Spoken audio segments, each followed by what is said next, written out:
നമസ്കാരം. റാഫ്റ്റോ ക്രിക്കറ്റിലേക്ക് അവർക്കും സ്വന്തം അതിനിർണായകമായ പോരാണ്. ചിന്നസ്വാമി സ്റ്റേഡിയത്തില് ആദ്യ ഇന്നിങ്സ് കഴിയുമ്പോൾ RCB അവരുടെ സ്കോർ കാർഡിൽ കുറിച്ചിരിക്കുന്നത് 187 റൺസാണ്. ഈ പിച്ചിൽ ഇത് മതിയോ എന്നുള്ളതാണ് ചോദ്യം. ഇതിനേക്കാൾ വലിയ സ്കോറിലേക്ക് നീങ്ങുമായിരുന്നു RCB. പക്ഷേ ഇന്നിങ്സിന്റെ അവസാന ഘട്ടത്തിൽ തുടരെ വിക്കറ്റുകൾ വീണത് അവർക്ക് കാര്യങ്ങൾ കൈവിട്ടു പോകുന്ന തരത്തിലേക്ക് എത്തിച്ചു.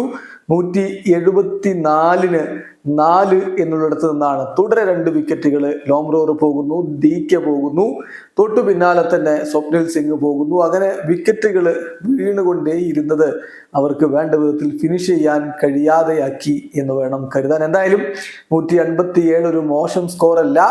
DCയെ പൂട്ടാൻ അതുകൊണ്ടാവുമോ? കാത്തിരുന്ന് കാണണം. എന്തായാലും വിരാട് കോഹ്ലിയും ഡുപ്ലസിയും ചേർന്നുള്ള ഓപ്പണിംഗ് കൂട്ടുകെട്ടില് ആദ്യം മടങ്ങിയത് ഡുപ്ലസിയാണ്. അദ്ദേഹം മടങ്ങുമ്പോൾ അവരുടെ സ്കോർ കാർഡിൽ 23 റൺസേ ഉണ്ടായിരുന്നുള്ളൂ. 7 പന്തുകൾ നേരിട്ട ഡുപ്ലസി 6 റൺസാണ് എടുത്തതെങ്കിൽ 13 പന്തുകളിൽ 27 റൺസ് എടുത്ത വിരാട് കോഹ്ലിയെ ഇഷാന്ത് ശർമ്മ, അഭിഷേക് പോറലിന്റെ കൈകളിൽ എത്തുകയായിരുന്നു. വിൽ ജാക്സും പട്ടീദാറും മികച്ച രൂപത്തിലാണ് ബാറ്റ് വീശിയത്. 29 പന്തിൽ നിന്ന് 3 4-ഉം 2 6-ഉം അടക്കം വിൽ ജാക്സ് 41 റൺസ് അടിച്ചപ്പോൾ ഒരിക്കൽ കൂടി പട്ടീദാറിന്റെ അർദ്ധ സെഞ്ചുറി പ്രകടനം നമ്മൾ കണ്ടു. 32 പന്തിൽ നിന്ന് 52 റൺസാണ് അദ്ദേഹം എടുത്തത്.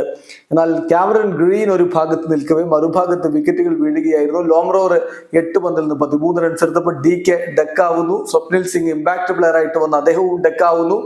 കരൺ ശർമ്മ 6 റൺസ് എടുത്തു. സിറാജ് അവസാനം റൺഔട്ടായി. അങ്ങനെ അദ്ദേഹവും ഒഫീഷ്യലി ഔട്ടാണ്, അദ്ദേഹവും ഡക്കാണ് എന്ന് പറയാം. ഏതായാലും ക്യാമറൺ ഗ്രീൻ 24 പന്തിൽ നിന്ന് 32 റൺസാണ് സംഭാവന ചെയ്തിരിക്കുന്നത്. തീർച്ചയായിട്ടും ഇതില് 187 ഒരു വലിയ സ്കോർ അല്ല, എങ്കിലും അത് വെച്ചുകൊണ്ട് കളി പിടിക്കാൻ കഴിയുമോ RCBക്ക് എന്നാണ് ഇനി കണ്ടറിയേണ്ടത്. DCയുടെ മറുപടി എങ്ങനെയാവും കാത്തിരുന്ന് കാണാം. വീഡിയോ അവസാനിക്കുന്നു. ക്രിക്കറ്റ് ലോകത്തെ കൂടുതൽ വിശേഷങ്ങളുമായി റാഫ്റ്റോ എത്താം.